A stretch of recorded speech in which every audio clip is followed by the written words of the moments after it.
Developing countries are not responsible for climate change, but they will be the first to face the disastrous consequences. At the Climate Summit in Copenhagen, developed countries promised financial support to developing countries so that they can adapt to the direct consequences of climate change, reduce their emissions, and prevent ongoing deforestation.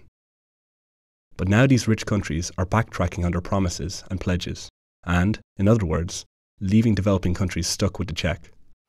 One very important dimension of the negotiation in Cancun is the financing.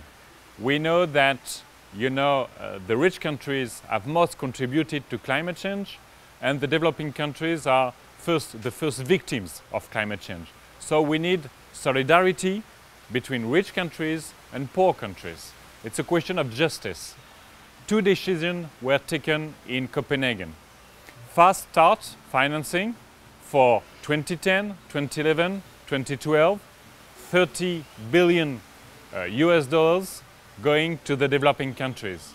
In that case, we already know that most of this money will be taken from development aid.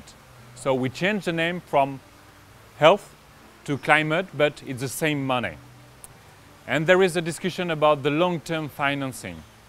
The decision in Copenhagen was to have a $100 billion fund going to the developing countries. An important discussion we have in Cancun is where the money is coming from. Is it coming from new and additional public aid? Is it coming from private sources? Is it coming from, for example, financial transaction tax? And we see that this debate on the sources of the financing is not moving ahead, which is a bad news in Cancun.